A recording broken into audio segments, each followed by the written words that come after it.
ठिकाने पर आ जाती तो क्या होता। नमस्कार, मैं पल्लवी शर्मा और आप देख रहे हैं दिव्य हिमाचल टीवी। मैं आपके सामने हाजिर हूं हिमाचल आज का मुद्दा लेकर। स्वर्ण आयोग के नाम पर शिमला शहर को बंधक बनाने के प्रयास का अंजाम कुछ अच्छा नहीं हुआ। इस दौरान गाड़ियां टूटी, सिर फूटे और व्यवस्था को सरेआम चुनौती भी दी गई। हालांकि यह बात भी गौर करने की है कि हिमाचल पुलिस ने हर बिगड़ती स्थिति के बावजूद संयम बनाए रखा, जिसके चलते हर उकसावे के बावजूद प्रदेश का सिर झुकने से बच गया। आखिर क्या हुआ इस हंगामे के दौरान, आइए जानते हैं। कर लेते हैं हिमाचल का सबसे बड़ा हंगामा जी। प्रदेश क्या हुआ आज? चेतावनी जारी की गई थी जी, आज शिमला को जाम कर दिया जाएगा। चेतावनी जारी हुई थी और प्रशासन ने भी पूरी तैयारी कर रखी थी। बिल्कुल, लेकिन हालात ऐसे बिगड़े कि संभले अंत तक जी। क्या हुआ राजेश आज? बिल्कुल, देखिए आज देवभूमि सवर्ण समाज संगठन ने बहुत बड़ा एक प्रदर्शन किया है राजधानी शिमला से, और प्रदर्शन की आंच और इसके तेवर पता चल गए थे पिछली रात को नाहन से। जैसे ही ये काफिला देवभूमि सवर्ण समाज का चला, वहां जब बीच में जब नाकाबंदी पुलिस ने कर रखी थी 2 सड़का में, वहां पुलिस से उनकी झड़प हो गई। इसके बाद नाकाबंदी थी रेणुका जी वाले रोड पे, वहां पुलिस के साथ झड़प हो गई। ये झड़प का सिलसिला नाहन से चलता हुआ शिमला तक पहुंच गया। तारा देवी में बैरिकेटिंग हो रखी थी प्रॉपर, पुलिस के नजरिए से पुलिस ने बैरिकेटिंग कर रखी थी। लेकिन बड़ी बात कि ये जो प्रदर्शनकारी थे या ये जो देवभूमि जो सवर्ण समाज संगठन था, इसने बहुत जोरदार तरीके से पुलिस के हर बैरिकेटिंग का विरोध किया। पुलिस की हर कोशिश को उन्होंने एक तरह से तोड़ने की कोशिश भरपूर की, और ये बहुत बड़ा एक हंगामा राजधानी शिमला में हुआ, जिसमें पत्थर भी चले, जिसमें इनके हाथ में डंडे तक नजर आए, और बहुत बड़ा एक प्रदर्शन था। और प्रदर्शन सीधे तौर पे जो था इस देवभूमि स्वर्ण जो संगठन है, वो उसमें प्रदर्शन था। एक तो मुख्यमंत्री जयराम ठाकुर को बुला रहे थे, और दूसरा एक्ट की मांग कर रहे थे सरकार से, SC ST की तर्ज पे इनके लिए भी एक्ट लाया जाए। जी राजेश, प्रशासन ने कल शाम से ही तैयारियां शुरू कर दी जी। पता था, सरकारी मशीनरी होती है, उनको पता लग जाता है इंटेंसिटी क्या होने वाली है किसी काम को लेकर। तैयारियां थी, जैसे NPS कर्मचारियों के लिए तैयारियां थी।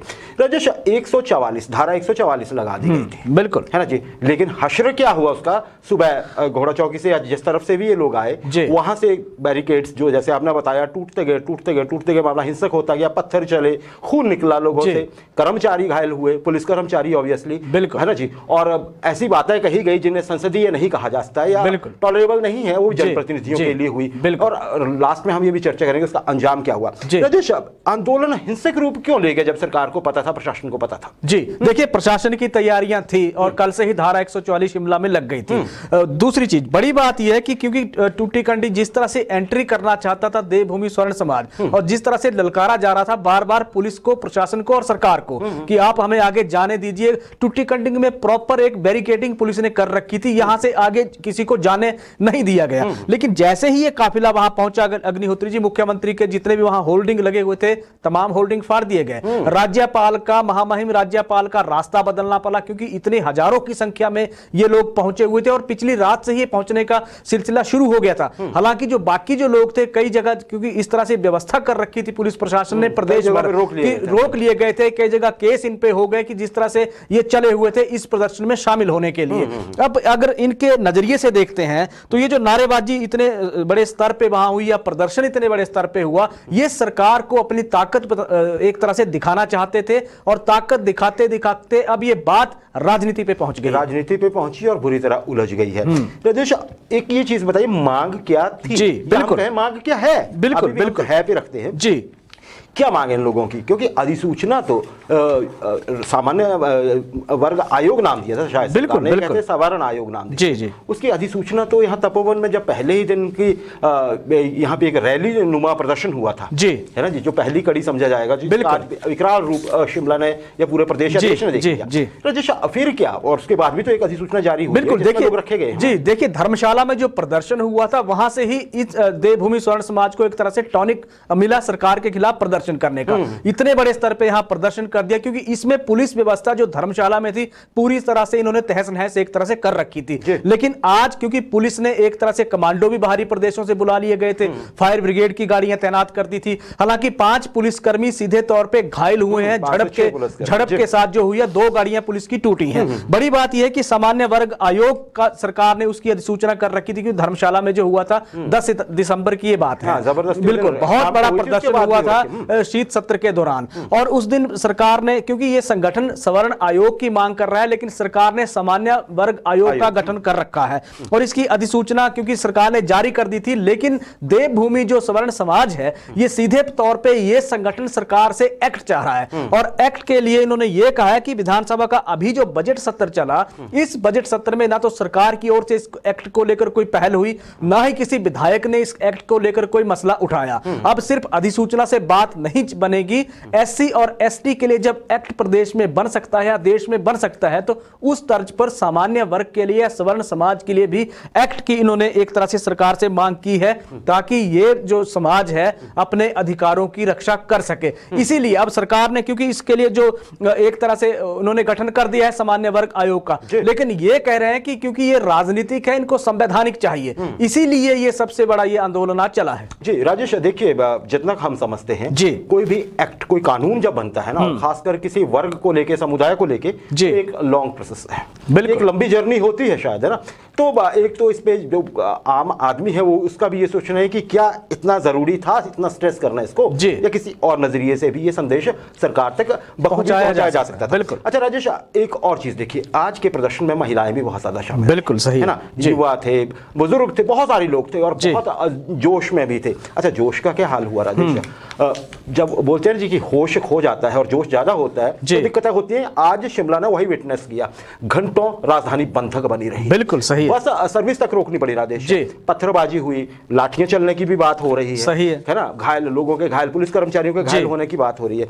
राजेश, यहां तक कहा जा रहा है कि मुख्यमंत्री को या चुने हुए जनप्रतिनिधियों को सड़कों पर दौड़ाने की बात कही गई, है ना। मुख्यमंत्री को यह कहा गया कि मुख्यमंत्री यहां आए हमसे मिलने। तो ये सारा एक तरह से ये आज ये दिशा भटका हुआ लगा है। जी बिल्कुल बिल्कुल बिल्कुल, सीधे तौर पे ये प्रेशर, एक ये जो दबाव की ये एक रणनीति थी, वो दबाव की रणनीति यही थी कि सरकार झुके, सरकार उसमें सीधे तौर पे मुख्यमंत्री वहां आए और वो उनको समझाएं, मनाएं और जो उनकी मांगे हैं उन्हें माने। बड़ी बात आपने कहा कि पूरा शिमला शहर जाम था, अग्निहोत्री जी, बहुत बड़ा ये प्रदर्शन था। शिमला शहर एक तरह से पूरी तरह से जाम था। आम लोग, जो आम जनता शिमला जाना चाहती थी, किसी बच्चे, कई बच्चों की परीक्षाएं क्योंकि आजकल चली हुई है, फंस के रह गए लोग, दफ्तरों तक में नहीं पहुंच पाए, कोई मरीज रास्तों में रह गए।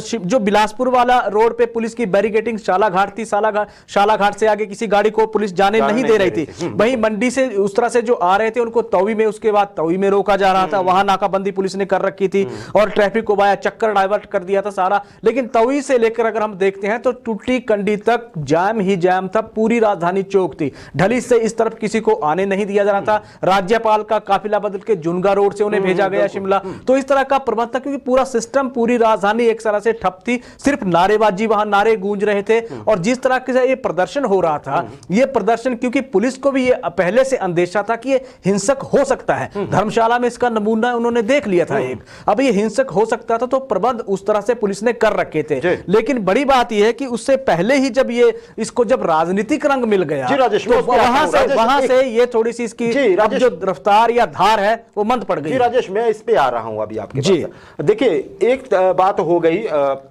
हिंसक करने की, ऐसे लगा जैसे कि इसको हिंसा का रूप देने की कोशिश हुई, या जोश इतना ज्यादा था बिल्कुल हिंसक हो गया। राजेश, दो चीजें, एक तो ये लगा कि प्लान बी तैयार नहीं था, या फिर ये जो लीड कर रहे थे लोग, उनके पास ऐसा नहीं था कि अगर मान लीजिए जो आपके साथ लोग चले थोड़े हिंसक होने लगे तो उनको पैसिफाई कैसे किया जाए, ये प्लान नहीं था। प्लान कुछ और था जिसका इशारा आपने दिया राजेश।